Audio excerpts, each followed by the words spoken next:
Hey everybody, I'm Elizabeth Hines from ourpaleofamily.com. Just real quick, I wanted to say thank you for tuning into these videos.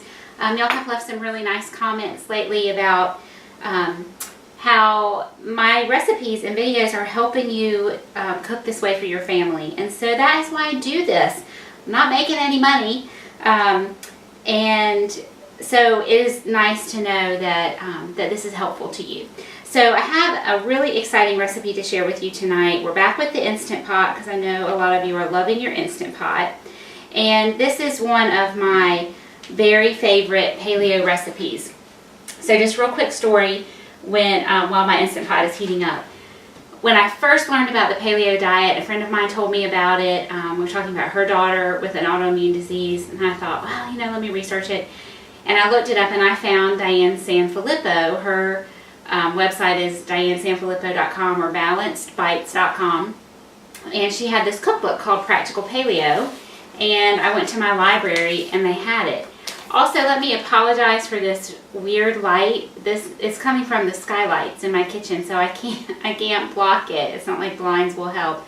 So just right now for this period of time in the year, the sun is a little bit of a problem. So I apologize for that. But I went to the library, they had Practical Paleo, and I checked it out. And so you can see I have all these things stuck in here. But this book is full of meal plans, and I chose just a basic paleo meal plan, but she has, this one just happens to be cancer recovery. There's one for autoimmune disease, there's diabetes, there's fat loss, there's a lot of them. And I opened up the menu and I just started cooking through her recipes. And we all, my family, I don't recall even telling them what I was doing, that I was pulling this paleo thing on them. And just like that, I lost my place. I had a bookmark in there. There it is. Everybody loved all the recipes. And one of them was this short rib recipe that I'm making tonight. It's balsamic braised short ribs. And the recipe is written for a slow cooker.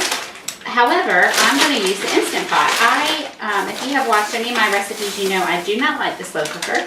I just don't like the way food tastes coming out of there most of the time. And so, typically when a recipe calls for using a slow cooker or a crock pot, I would substitute by using like a cast iron Dutch oven and cooking it in the oven on a really low temperature. And that's how I've always made these short ribs in the past. But with the Instant Pot, I'm going to try the Instant Pot. So it should take this from being about a 6-hour prep to a 1.5-hour prep. Okay, so we're going to cook them for an hour. I've got my heat, my saute on high, so I need to get this going. So the first thing I'm going to do is rub my short ribs, which I'll talk about these more in just a second, but I need to get them going. I'm going to rub my short ribs with about 2 tablespoons of this spice blend, and it's Diane's spice blend that she has in her recipe, modified slightly. So we want 2 tablespoons of that. I just made up the whole recipe of it, so that's the 2 tablespoons. So just kind of rub this all around on all 6 sides.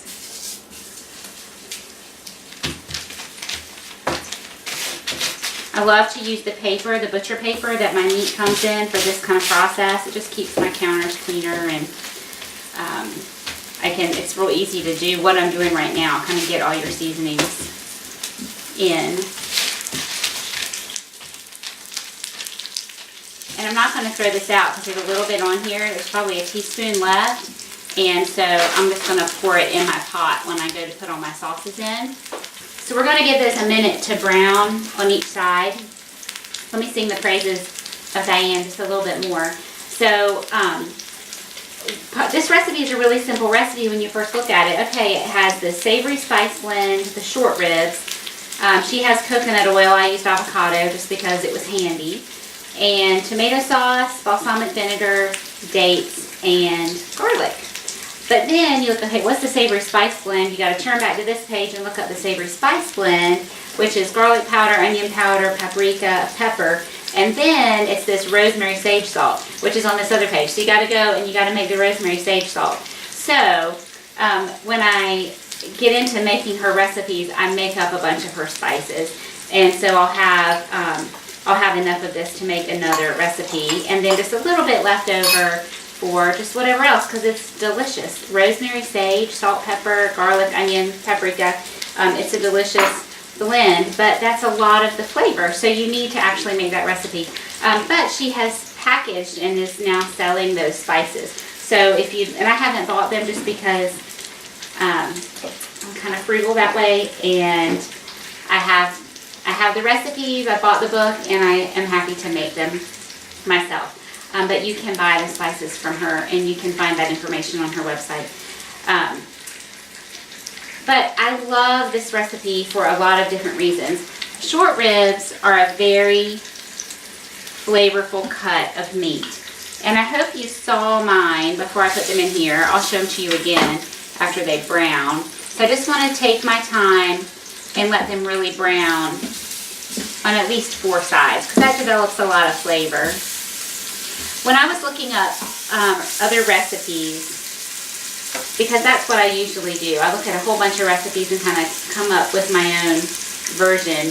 But I was looking for specifically the cooking time for the short ribs in the Instant Pot, and I saw a lot of cuts of meat that did not look like short ribs to me. I saw some things that were like in strips. It looked more like a London broil that had just been cut into strips, and they were supposedly boneless short ribs. So the recipe that as I am making it is for a bone-in beef short rib, and they're typically pretty fatty. When I ask for mine at the meat counter, I ask for the leanest ones they have, and I kind of feel like a jerk, but I'm paying good money for it, and I don't want to pay $10 a pound for just a slab of fat. So I do ask for them to kind of sort through and find some meatier ones for me. You saw I had 4, my family of 4. We're just going to make 4 because they are very rich. It's a very fatty cut of meat, even if you get a leaner one. The bone is in there, and you can see, I'll show it to you when I pull them out.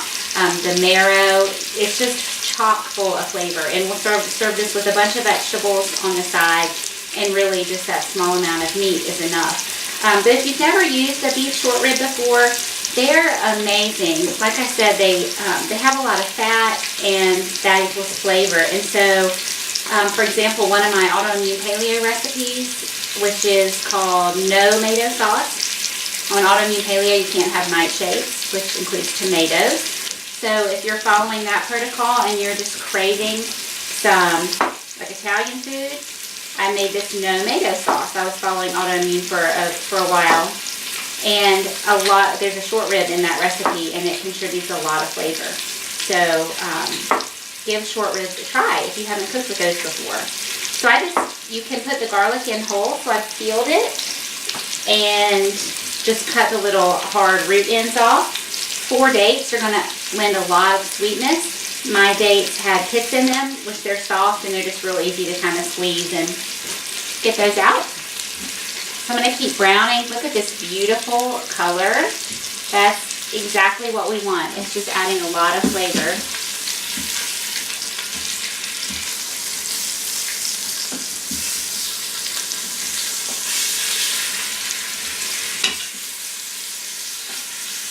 Y'all, on my website, again, ourpaleofamily.com, I have all my recipes written up. This isn't my recipe. This is Diane's recipe out of this Practical Paleo book. She has since come out with a 2nd edition, and I honestly don't know if this recipe is in it. I would bet that it is. I think she only added. I don't think she took any recipes away. But I highly, highly recommend you get this book. So on my website, up along the top menu bar, or if you're looking like on your phone, there's a little drop-down menu at the very top. There is a page that's called What is Paleo? And it just gives you kind of the basics of the paleo diet. But within that document, I recommended some sources that my functional medicine doctor recommended to me, and then others that I just came upon as I did my own studying. I'm a scientist by nature and by education and trade, and so I want to do my own research. And these are the sources that I trust. And so Diane's book is linked there, along with some others that I think are awesome resources. So you can find the details on that on my website. Okay, so we got 3 sides done. Moving on to my 4th. I'm sauteing on high, or they call it more.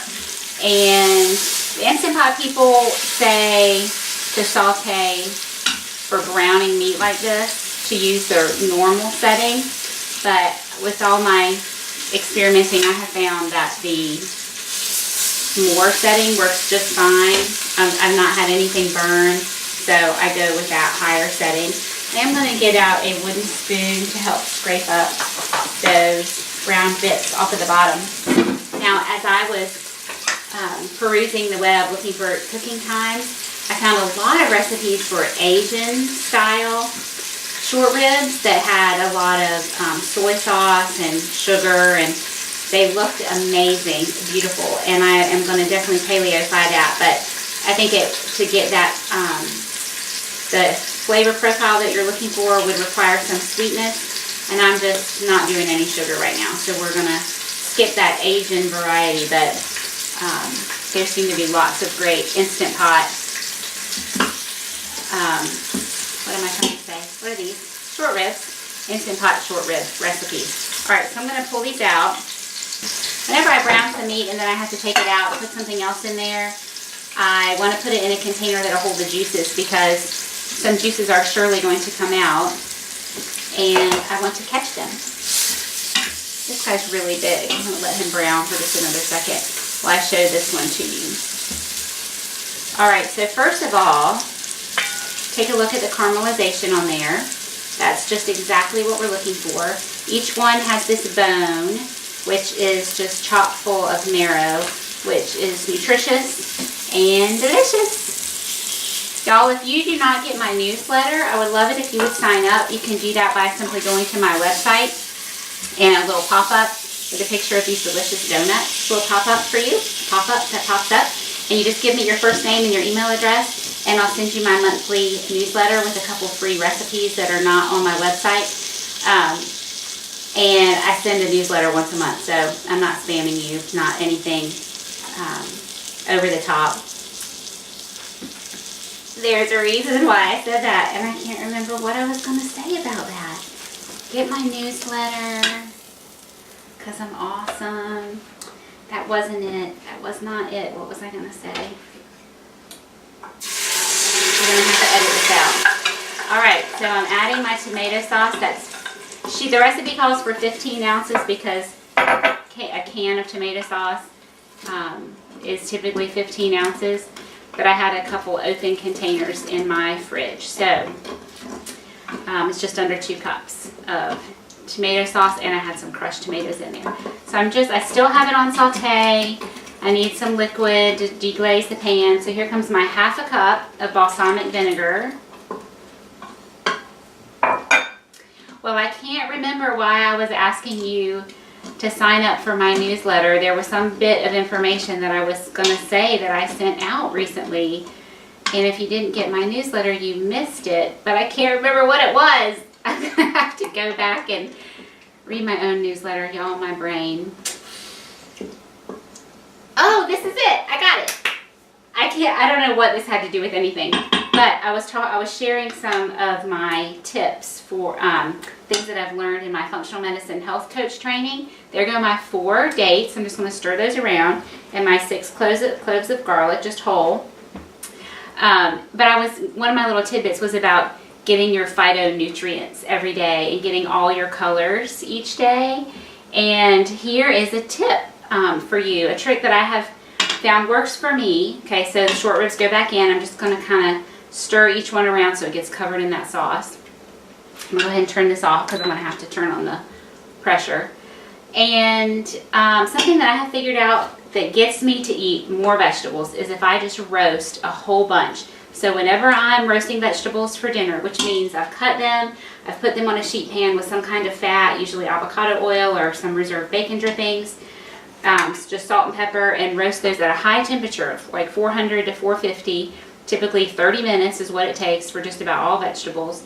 And I just roast extra. And if I keep those in the fridge, I can eat leftover vegetables, not tomatoes typically, but regular, starchy vegetables, or, well, yeah, I guess starchy and non-starchy. Like I'm thinking broccoli, cauliflower, sweet potatoes, carrots, onions, mushrooms, squash, those kinds of things. I can't eat a lot of meat left over, but I can eat the veggies left over. So today I had for breakfast eggs with some roasted sweet potatoes that were left over. And for lunch I had what did I have? We had hot dogs. We had hot dogs the other night, so there was one hot dog left over. I had that with a bunch of cauliflower, purple cauliflower, which was fun, and broccoli that I had roasted. And I just heated a little bit of oil in a skillet and sauteed it on the stove for a minute so it would not be soft and mushy. And y'all, I'm eating a lot more vegetables by just having them ready. And having them cut up and ready to cook is not good enough for me. I need them already cooked, so I just have to heat them up. And if I have raw vegetables cut up, my children will eat all of them, but they will not eat the cooked ones left over.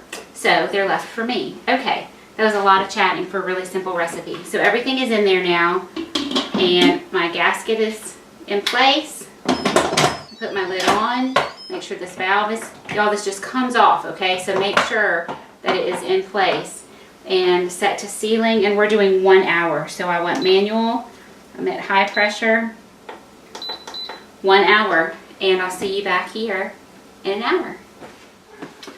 Hey everybody, so our short ribs have cooked for their 1 hour, and just about 5 minutes has gone by, and I'm just going to do quick release because we're ready to eat. And I just thought I would show you that. So what I have started doing is I take a towel, a kitchen towel, and fold it over a couple times and just put it on top.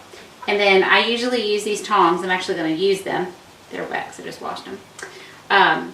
To get my meat out, but I'm going to go ahead and use them to just turn that valve and let that go. It's almost done. So just know that then your towel, whatever you used, is going to be wet and hot. So just let it sit there and don't try to use it as like a hot pad, pot holder kind of thing. Okay, so pressure's all released. Careful with that steam, condensed steam. All right, let me show you what we have. Can you see how pretty that is?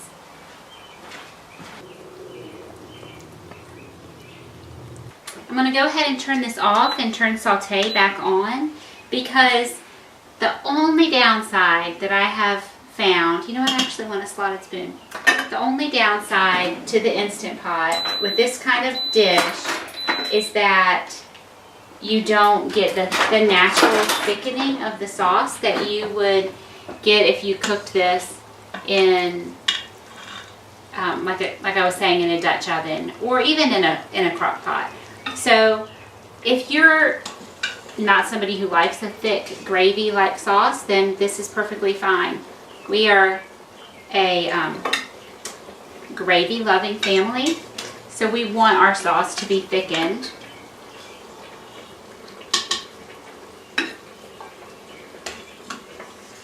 So turning it on to saute will help. That will start that natural evaporation, which will make the sauce thicken.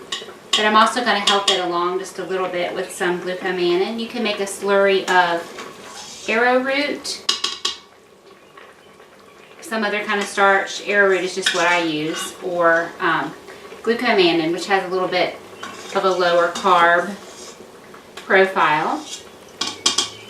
I'm not going to put the garlic cloves back in there or the dates.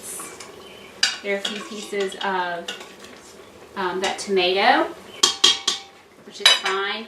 And I'm going to shred the meat and put it back in, because that will make it more palatable for my kids. They don't want to deal with the bone or some of the fat, which you can still see there. But I'm going to taste this.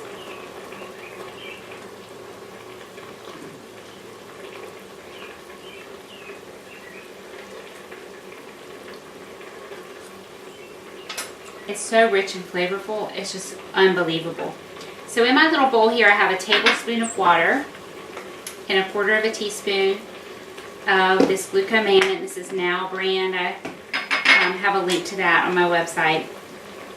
You just want to dissolve this quickly in the water and then pour it quickly into your bubbling hot liquid, and that will thicken right up. And already, just like that, it's perfect. So I just want to go through this process of getting the meat back in.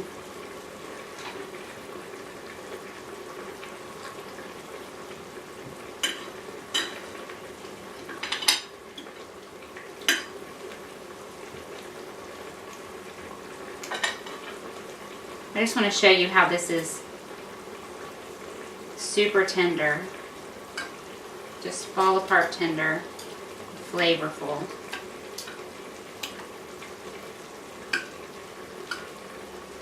I have in the oven right now my mashed cauliflower / potatoes. I bought a bag of potatoes. Actually found organic yellow potatoes at Kroger this week, which was unusual. They're a little bit harder to find. And so I bought a whole bag, but as I opened them up to get just one, which is what I typically use when I make my mashed cauliflower, one whole head of cauliflower and one potato, several of the potatoes had quite a few little eyes on them, so they needed to be eaten. So I have, in fact, about half cauliflower, half potatoes tonight. So I'm leaving this in a little bit large chunks.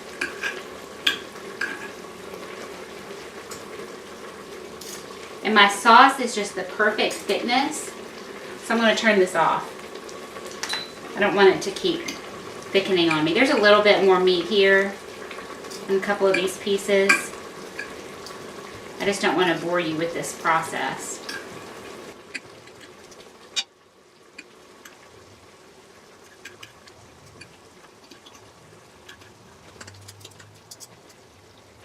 There's this little strip of meat right here.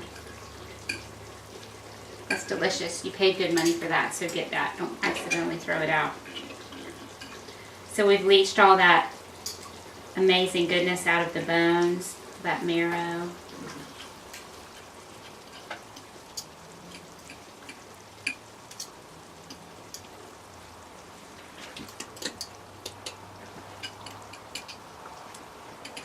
The dates almost look like meat at this point. There's one more section.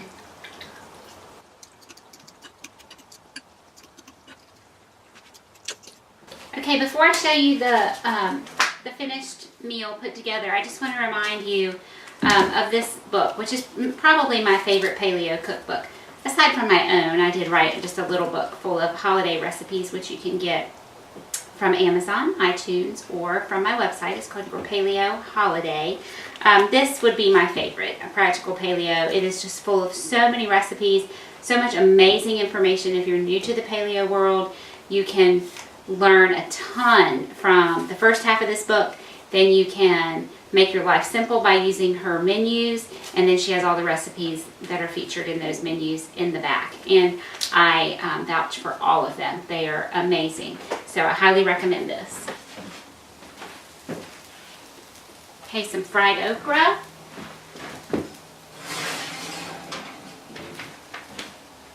Mashed cauliflower. And green beans. So y'all, let me tell you what I did. It was about 10 minutes before dinner, and I thought, you know, I've got the short ribs, I have the mashed cauliflower potatoes, I have the green beans. I want another vegetable. What can I do real fast? And I wanted to do okra, and I was just in the mood for my fried version, which is an oven-baked version. But I didn't have time for that, so I started it in the skillet. Kind of the same process. I put a little bit of avocado oil, a little bit of my bacon fat in the skillet, got it really hot. Then followed the recipe for my fried okra, which is just an egg, almond flour, salt and pepper, and then a bag of frozen okra. I had it on high on my stove, flipped it over, and then stuck it in the oven. And in about 10 minutes, it's delicious and perfect. We love that. Okay, so you get a whole bunch of spoons here and serve up some dinner. So, big serving of my mashed potatoes / cauliflower, and I sprinkled on top a little bit of that savory seasoning blend that we made. That made a delicious topping. Okay, I want lots of this, but you know, super duper rich, so I'm going to restrain myself. I'm going to nestle it right on top with lots of that gravy. Oh, it's so good. You have to make this recipe. One more little chunk of meat. Okay, and then I have a nice big serving of green beans, which have been cooking away all day. See how they're nice and wrinkly? I call these grandma beans, or just wrinkled green beans, because she would cook them all day and they would get tasty like that. delicious. Although my dad is now the green bean cooker in our family, and he does just as good a job, if not better, than Grandma. Okay, and then a nice serving of okra. And here we have Diane Sanfilippo's Practical Paleo balsamic short ribs. And instead of cooking them in a Dutch oven or a crock pot, we cooked them in the Instant Pot and took a 6-hour dish and made it about an hour and a half with all of our prep time. And it is delicious, and I cannot wait to dig in. So goodbye, see you later.